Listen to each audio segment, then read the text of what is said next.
and we're continuing with the Welsh mini-series with, you know how they people go on about stereotyping. You know, apparently stereotyping is evil and bad now. It's like a kind of new form of racism.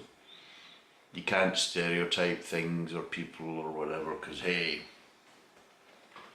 people aren't like that. These stereotypes are all lies and they don't exist. What happens when they do it to themselves? What happens if basically people think, well, how would you describe us? Well,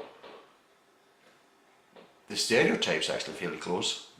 Should we just go with that? Yeah, why not? Fuck it. You know what I mean? It's like that. And I feel that this type of conversation might have actually happened because today we're brewing, which is apparently this is the oldest brewery in Wales.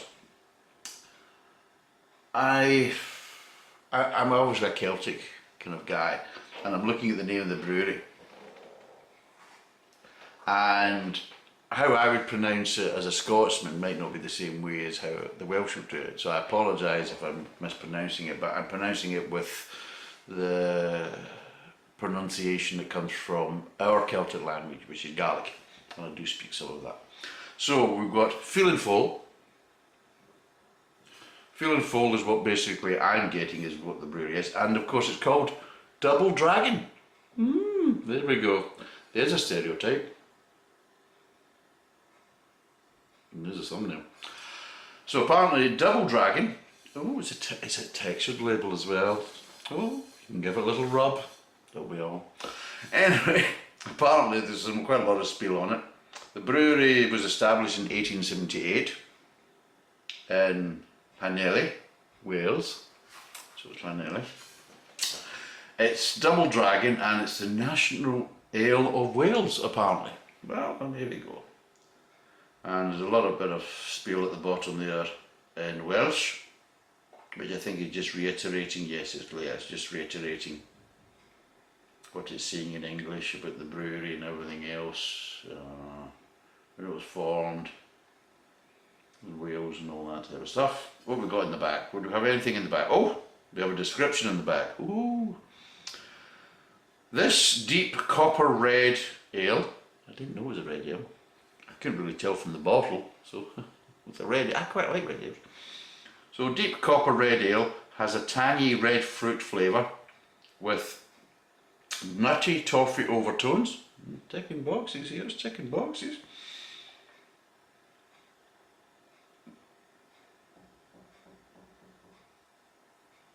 What?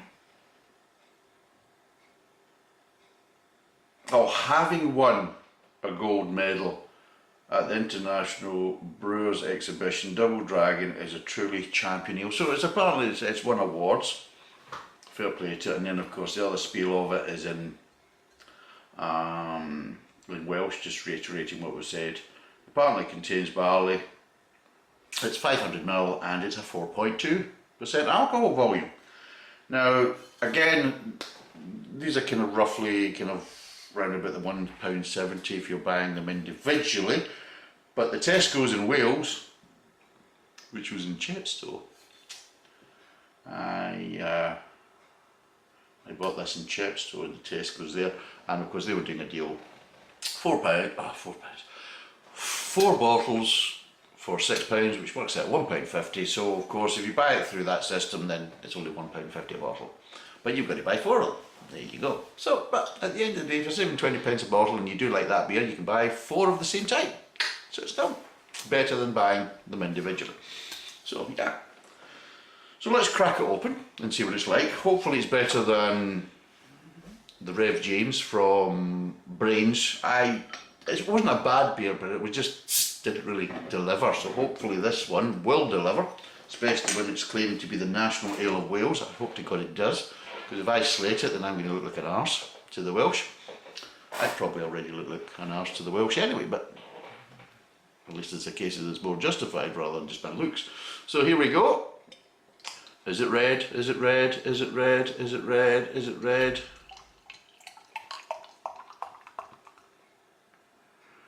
Ooh, it pours nice. So it does.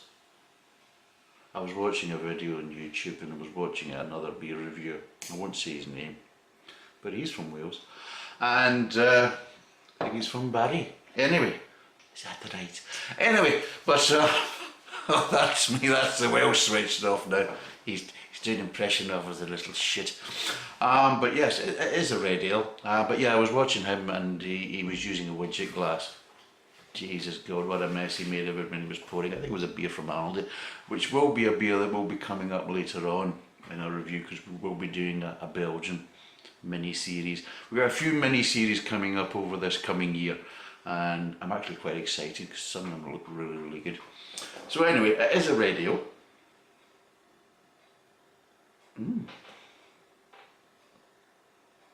Did that tap just drip? You know, sometimes you just catch things with, you know, peripheral vision. You think, wait a minute, that tap's not shut off right, I don't think. Hold on. Oh, yeah, that's good shit. God. Because that's going to annoy me, dripping tap. But anyway, it's gone a bit dead, isn't it? The smell, I'm getting some light malt. That's what I'm getting, light malt. Not really getting hops.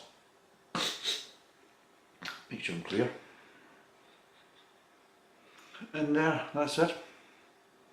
Light malt. I'm getting ever so kind of, you know, like when you smell malt, sometimes you get what we call a, how do you explain it? A kind of two-tier aroma. You get a deeper aroma which gives you the malts, and you just get this ever so slight accent of a, it's like almost like a higher pitched one, so it's like a kind of like the same aroma but just ever so slightly kind of higher, and it just kind of gives you that kind of sweet inclination. Because the problem is, if you smell malts, how do you know which malt smells sweet and which one doesn't? And it is just to do with the kind of how the aromas work. It's like a kind of a, it's like you get something that's more basic, more earthy, and then anything that's kind of lighter in the smell of that denotes the kind of sweetness. And yeah, that's what I'm getting, just kind of little jewel tone malty smell. And that's all I'm getting, and it is very delicate. I'm not getting any hops, not getting anything really else. It's actually lacking in aromas. So, let's see what it tastes like.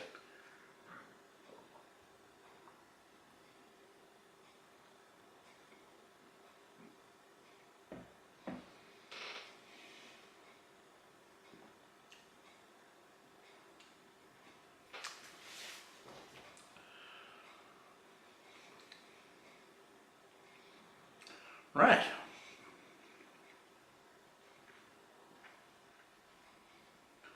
Well, there is nuttiness. I'll give it that.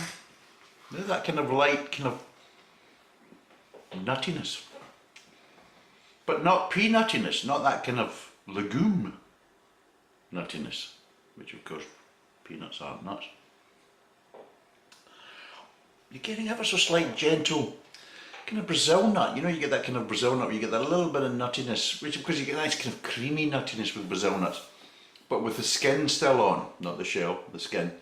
You're also getting an ever so slight bitterness, so you're getting that ever so slight kind of nutty Brazil nut bitterness, but a little kind of nutty creaminess as well. So it's getting that very gentle kind of Brazil nuttiness. Let's have a bit.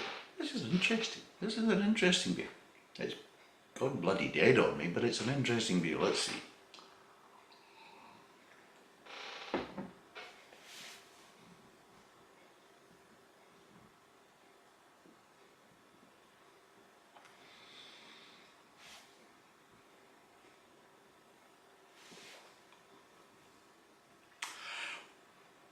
Yeah.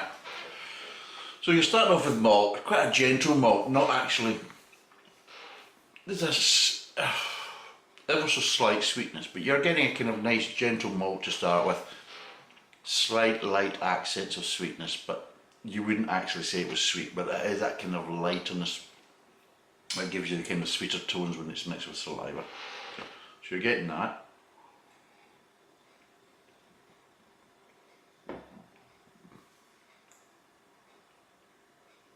mid-tongue, you just start to get ever so slight creaminess coming through, ever so slight creaminess, and then it starts to kind of build to that kind of Brazil nut kind of creaminess just near the back of the mid-tongue, just before it goes to the kind of aftertaste.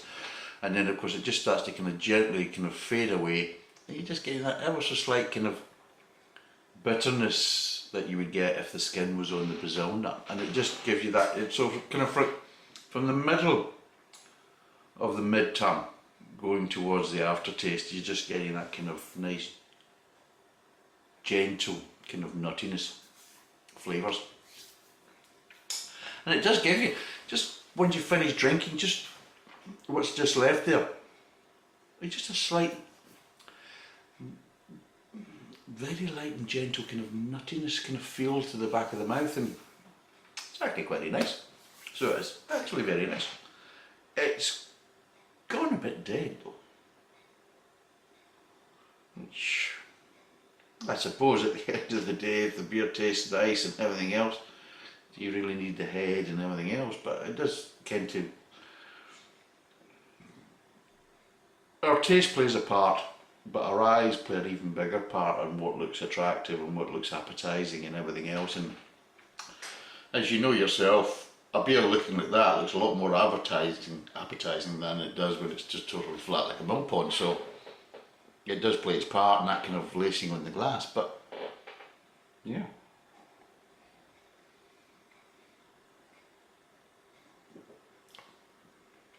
It's actually quite a nice beer. Quite light in flavour. It's not a lot of flavour to it. So I wouldn't obviously have this with food if you wanted to taste the flavours. If you want just to basically something to wet your mouth while you're eating, then yes, this would do the job. But if you're eating anything, I would say it would really probably obscure quite a lot of the flavours you're going to get from this beer, because they are very, very light and gentle from that point of view. So I wouldn't recommend this with food. I would recommend this as a session beer, because it is easy to drink. It's quite well carbonated. It's got a nice mouthfeel. It's not kind of nippy in any way.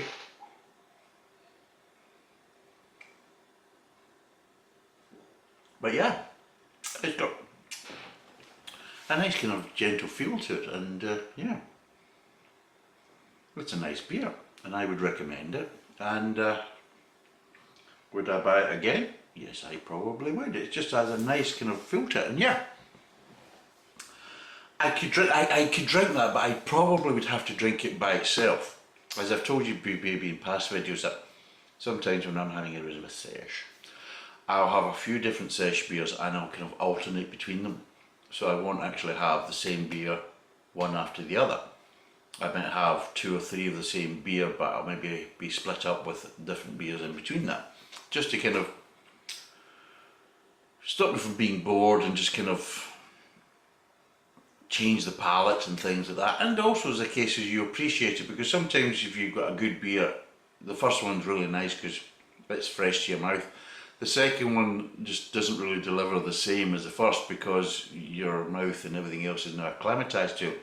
Whereas if I move on to something else and then come back to it, then I'm getting that same kind of feeling all over again. Whereas the first beer and the second time I've drunk that beer taste the same, rather than it kind of getting weaker from that point of view, if it makes sense. So I couldn't really do this with this one, because I think other beers might be overpowering this one, and I think if I drunk this to start with, then moved on to something else and then came back to it as the third beer, then I think whatever I drank as a second beer would probably linger and overpower this beer a bit. So yeah, I think this is the type of beer that is a single session beer, so you'd really just be drinking it by itself. But yeah, I would drink 2 or 3 of these in a row, not a problem.